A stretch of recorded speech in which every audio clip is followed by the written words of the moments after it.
नमस्कार, vibes of India में आपका स्वागत है। मैं अजीत। स्वयंभू संत आसाराम को शिष्या के साथ बलात्कार के मामले में गुजरात के गांधीनगर स्थित जिला सत्र न्यायालय ने उम्र कैद की सजा सुनाई है। कल आसाराम को आईपीसी की विभिन्न धाराओं के तहत सत्र न्यायालय के न्यायाधीश डीके सोनी ने दोषी करार दिया था।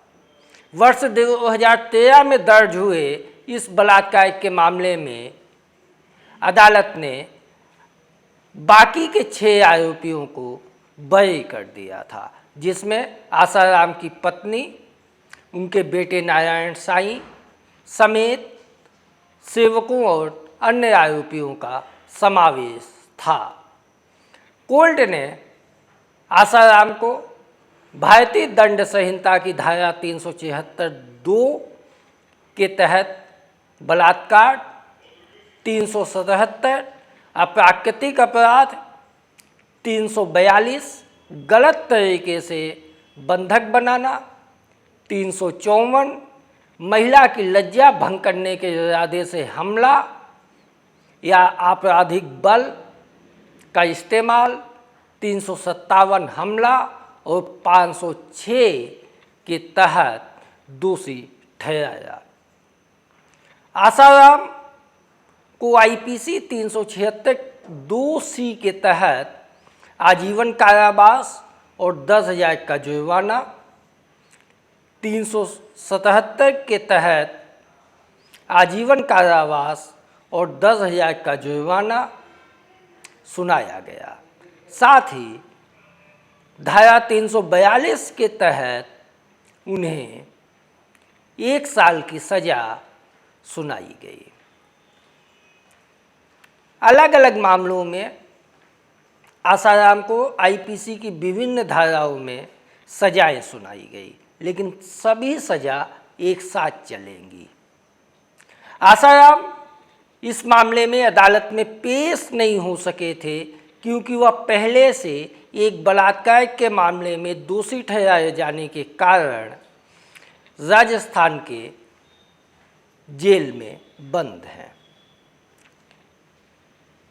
सत्र न्यायालय के न्यायाधीश डीके सोनी ने वर्ष 2013 में दर्ज हुए इस मामले की सुनवाई के बाद आसाराम पर 23,000 का जुर्माना भी लगाया है। वहीं पीड़िता को 50,000 रुपये मुआवजा देने का आदेश दिया है। इस मामले की सुनवाई को लेके अदालत में खासी गहमा गहमी थी, इसलिए सुरक्षा के खास इंतजाम किए गए थे। अभियोजन पक्ष ने मंगलवार को दावा किया अदालत के सामने कि 2013 में महिला शिष्या को आसाराम ने बुलाकर अपनी कुटिया में उसके साथ यौन शोषण किया। आसाराम आदतन अपराधी है, इसलिए उन्हें आजीवन कारावास की सजा दी जाए और भारी जुर्माना लगाया जाए। लोक अभियोजक आरसी कोडेकर ने कहा कि सत्र अदालत के न्यायाधीश डीके सोनी ने सजा की मात्रा पर दलीलें सुनी और दोपहर 3 बजे तक के लिए आदेश को लंबित किया गया था।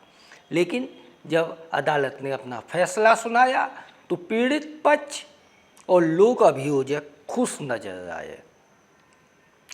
असल में 2013 में सूरत की 2 बहनों ने 2001 और 2006 के बीच उनके साथ हुई बलात्कार की घटनाओं के खिलाफ आसाराम और उनके बेटे नारायण साई के खिलाफ अलग अलग शिकायतें दर्ज कराई थी, जिनमें उन दोनों पर बलात्कार और अवैध तौर से हिरासत में रखने का आरोप लगाया गया था। अहमदाबाद के चांदखेड़ा थाने में दर्ज शिकायत के मुताबिक आसाराम ने बड़ी बहन के साथ अहमदाबाद के मोटेरा स्थित आश्रम में बलात्कार किया था, जबकि उनके बेटे नारायण साईं ने सूरत में छोटी बहन के साथ बलात्कार किया था। नारायण साईं को भी सूरत की अदालत ने आजीवन कारावास की सज़ा सुनाई है। फिलहाल नारायण साईं भी अपनी सज़ा जेल में काट रहे हैं। कोर्ट से आसाराम को दोषी करार दिए जाने पर रेप पीड़िताओं की ओर से पेश हुए वकील नितिन गांधी ने कहा कि हमने उन्हें कड़ी से कड़ी सज़ा दिलाने की कोशिश की है और अदालत ने न्याय किया है। आसाराम इस समय एक अलग बलात्कार के मामले में जोधपुर सेंट्रल जेल में आजीवन कारावास की सज़ा काट रहे हैं। एक समय था कि आसाराम की गिनती देश के बड़े संतों में होती थी, बड़े दरबार लगते थे। आसाराम के वकील ने दावा किया है कि वह सेशन कोर्ट के इस जजमेंट को गुजरात हाई कोर्ट में चुनौती देंगे। आसाराम को इंदौर से गिरफ्तार किया गया था। चांदखेड़ा पुलिस थाने में दर्ज एफआईआर के अनुसार अहमदाबाद के बाहरी इलाके में स्थित आसाराम बापू के आश्रम में 2001 से 2006 के बीच महिला से कई बार बलात्कार किया गया। महिला उनकी शिष्या थी। इस मामले में एक लंबी अदालती कार्यवाही चली। कई गवाह लोक अभियोजक की तरफ से पेश किए गए। आसाराम को अदालत ने आईपीसी की विभिन्न धाराओं के तहत दोषी ठहराया था। आसाराम के यहाँ नेताओं की भी लंबी कतार लगती थी। वह एक लंबे समय तक पावर सेंटर के नज़दीक रहे। सभी दल के नेता, अधिकारी, उद्योगपति उनके भक्तों की सूची में शामिल होते थे। 2013 के जिस मामले में आसाराम को सजा हुई है, उसमें 2014 में चार्जशीट दाखिल की गई थी। जमीन विवाद में भी आसाराम फंसे हुए हैं। उनके खिलाफ रतलाम में मध्य प्रदेश के रतलाम में करीब 100 एकड़ जमीन पर कब्जा करने का भी मामला दर्ज है। ये मामला 2001 का है, जब आसाराम योग वेदांत समिति ने 11 दिनों के लिए मंगलाय मंदिर के पास जमीन ली थी और 11 दिन बीत जाने के बाद जमीन खाली नहीं की। गुजरात में भी उनके कई आश्रमों में अवैध निर्माण की शिकायतें हुई हैं। कुछ को प्रशासन ने तोड़ा भी है। इस मामले में आसाराम के अलावा उनके बेटे नारायण साईं को भी आरोपी बनाया गया था। आसाराम शून्य से शिखर और शिखर से जेल का सफ़र तय करने वालों में से हैं।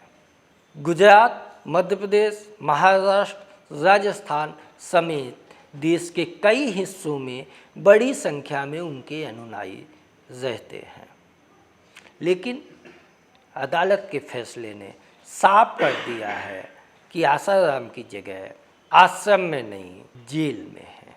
नमस्कार, फिर मिलेंगे एक नई खबर के साथ।